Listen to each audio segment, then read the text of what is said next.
Joining us once again is Carla Robbins, Deputy Editorial Page Editor of the New York Times, and David Andelman, a former foreign correspondent for the New York Times and CBS News and now editor of World Policy Journal. Good to see both of you. Welcome to the program. Thanks for having us. So one of the big stories this week was President Obama's reversal on the missile defense shield for Central Eastern Europe.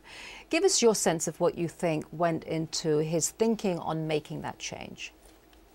Well, really, I think a lot of it had to do with looking at the realities of the situation on the ground. And the reality is that the missile defense shield, as planned, probably wouldn't have done anything. It would have been another one of these, sort of ABM systems, Star Wars systems, if you will, that was never really able to shoot down anything. And the technology has been moving, there's no question about that. But in political terms, certainly without question, a lot of the Central Europeans, particularly the Polish people, have begun to move away from this kind of a thinking that they need to have this this American shield to defend them against Russia. They need to really kind of, if not embrace Russia, or at least deal with them in some fashion. And their fear, I think, was that this was really partitioning Europe very, very seriously at a time when that really would not work very well. So it was time to get out of this. Right. Carla, what do you think informed the president's decision on this?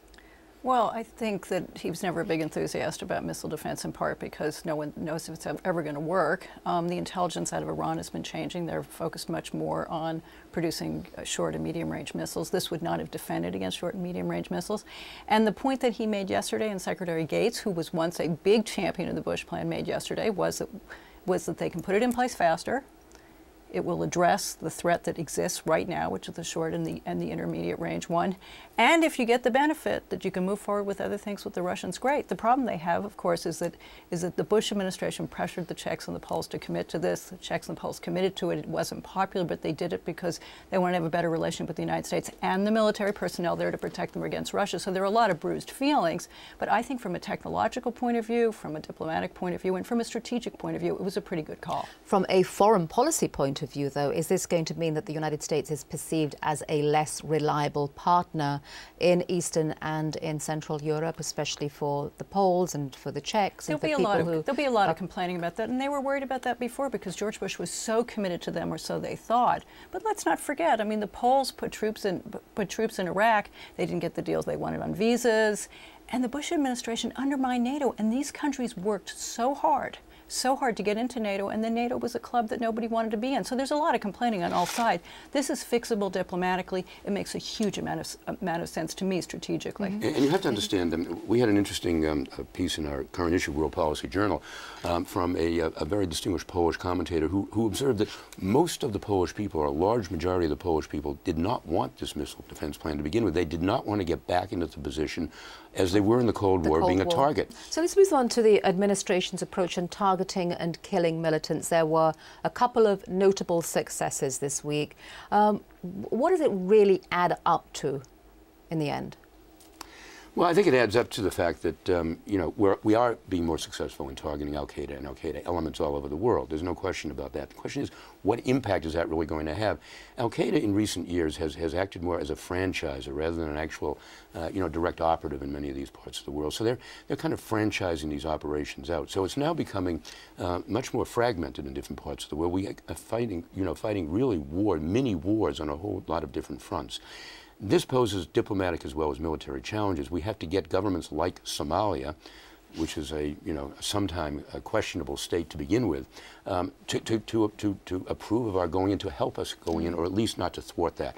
That's the real problem. Is that why we're partly having more successes, because there is greater cooperation? But in some places, I also just think that the intelligence is there, and you get lucky and you knock some guys off, and that's great. That's great news. But then you're probably going to have to do that for a very long time. But the challenge is not to be creating more militants while we're killing off a few of them. And that's why we have to solve the problems in Iraq and Afghanistan and a lot of other issues of perceptions of the United States around the world. Right. Just want to round up our discussion by talking about the United Nations report in Gaza, which blamed Israel and Palestinian militants of conduct which could amount to committing war crimes.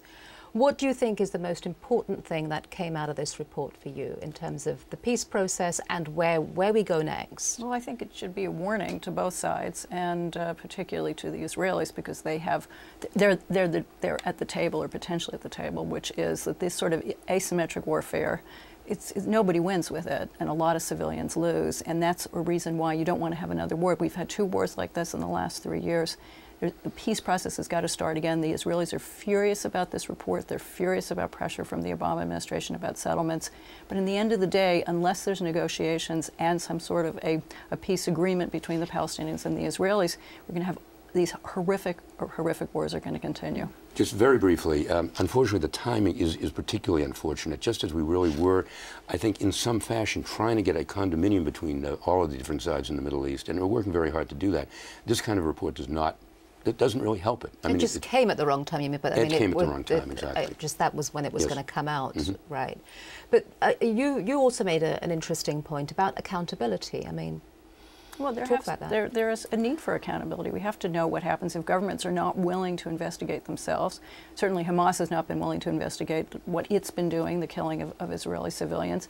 And the Israeli government has refused to admit the level of suffering and the level of civilian death that took place in the Gaza war. So accountability is a good thing. Justice Goldstone is a very responsible jurist and a responsible investigator.